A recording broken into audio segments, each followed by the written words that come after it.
Je voulais te parler de la pénurie des profils, de la pénurie dans le recrutement, tous ces chefs d'entreprise qui finalement, quelquefois, en tout cas la communication que l'on entend sur le fait qu'on ne trouve pas de candidats, on ne trouve pas les profils, que l'éducation nationale n'a pas formé, voilà.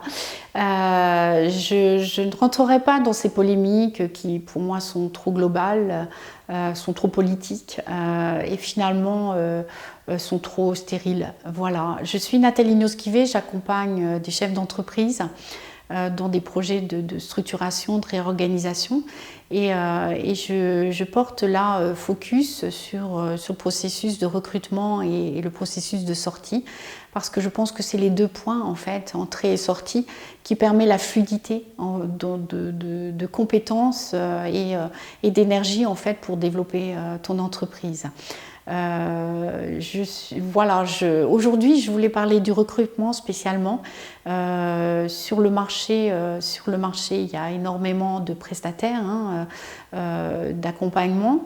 Mais lorsque j'accompagne les chefs d'entreprise, c'est dans ces projets de réorganisation, de gestion de crise, c'est le point sur lequel je vais tout de suite, très rapidement, mettre la loupe, voire le microscope.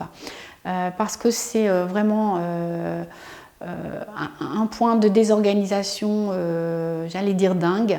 Je me suis retrouvée dans des situations où recruter des intérimaires pour remplacer des intérimaires qui étaient en congé payé ou en RTT. J'avais 2-3 intérimaires pour le même poste. Enfin, j'ai vécu des choses un peu bizarroïdes. Et ce n'était pas possible, donc tu peux penser aussi qu'en termes de motifs, en termes de risques de requalification avec l'inspection du travail, c'était aussi très sur la corde raide.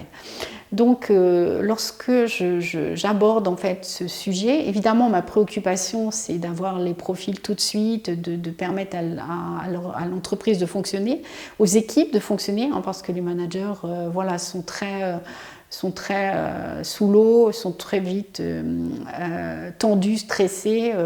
Toute l'ambiance aussi se désorganise et donc ce n'est pas vivable. Voilà, je cherche mes mots, mais ce n'est pas vivable. Donc le focus est tout de suite mis sur la recherche de profils, c'est toujours dans l'urgence, donc c'est pas forcément bien fait. Mais ça permet, je trouve, justement, de tester le sourcing, les agences, les gens qui travaillent avec toi sur ces sujets-là, y compris en interne, et de remettre un petit peu en question, tout simplement, un peu à plat pour trouver les axes d'amélioration. Donc tu en as plusieurs, ça peut être, on va tout de suite voir l'économique, mais ce n'est pas ma préoccupation tout de suite, c'est vraiment d'aller tester finalement le niveau de collaboration avec mes interlocuteurs, donc que ce soit externe ou interne. Et donc là, tu vois que finalement, souvent, c'est aussi t'amener à t'interroger sur comment tu peux les aider à trouver les profils que tu recherches. Parce que voilà, aujourd'hui, on a beau avoir l'intelligence artificielle, des petits robots qui ont de très jolis prénoms, qui vont fonctionner par mots-clés et te trouver des CV. Finalement, si tu n'as pas réfléchi au poste, à certains mots-clés, à y introduire certains mots-clés, tu n'auras pas les profils. Ensuite, évidemment, c'est de réussir tes entretiens. On sait qu'un entretien, un recrutement raté coûte très cher. Donc ça, c'est aussi une piste de travailler sur la façon dont tu gères les entretiens, si tu le fais seul, à plusieurs, avec le manager. Les périodes d'essai, donc on sait aussi que légalement, les périodes d'essai ne te permettent pas forcément d'aller jauger les compétences ou le potentiel de compétences de tes candidats. Donc c'est vrai que de passer par des CDD, de l'intérim, c'est un bel outil. Mais tu sais aussi que ça peut être sur la corde raide, et ça a un coût. Donc c'est aussi des choses à maîtriser. L'autre aspect, c'est tout simplement pour la rareté, qui est quand même le sujet de ma vidéo. Ça m'est arrivé plusieurs fois sur des profils finalement très techniques, manuels, où je n'avais pas de candidat.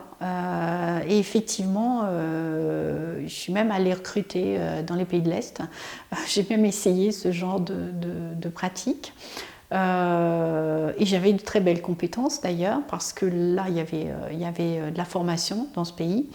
Mais finalement, ce qui était aussi intéressant, et c'est ce que j'aime beaucoup faire, mais là, c'est pas, il faut se donner un peu de temps, c'est d'aller travailler l'organisation, c'est d'aller travailler les postes, le périmètre des postes, les responsabilités des postes, les développements de compétences, en fait, parce que tu as des potentiels dans ton entreprise et il faut écouter les salariés.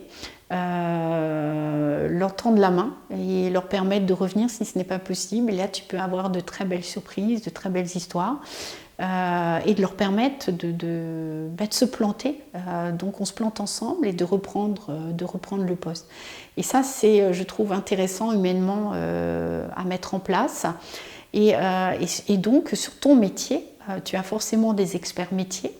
Donc attention, s'ils sont tous proches de la retraite, hein, ça m'est arrivé une fois. Voilà, je tire l'alarme. C'est vital de travailler avec ces personnes, mais ce n'est pas l'objet de cette vidéo. Et là, tu touches ton organisation. Et tu peux vivre finalement des choses extraordinaires parce que justement tu peux retrouver en fait le fil, la voie que tu t'étais fixée lorsque tu as créé ton entreprise. Tu peux réussir à terme, voilà, je parle de 2-3 ans, hein, à constituer l'équipe qui peut justement, toi, chef d'entreprise, l'équipe dont tu rêvais et qui te permet justement de faire croître ton entreprise, de te consacrer à d'autres passions, de retrouver du temps pour toi et de dégager moins de stress.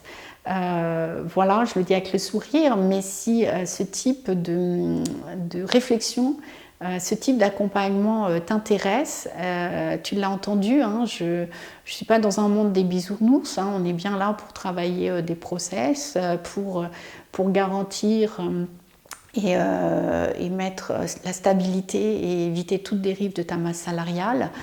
C'est de permettre l'emploi.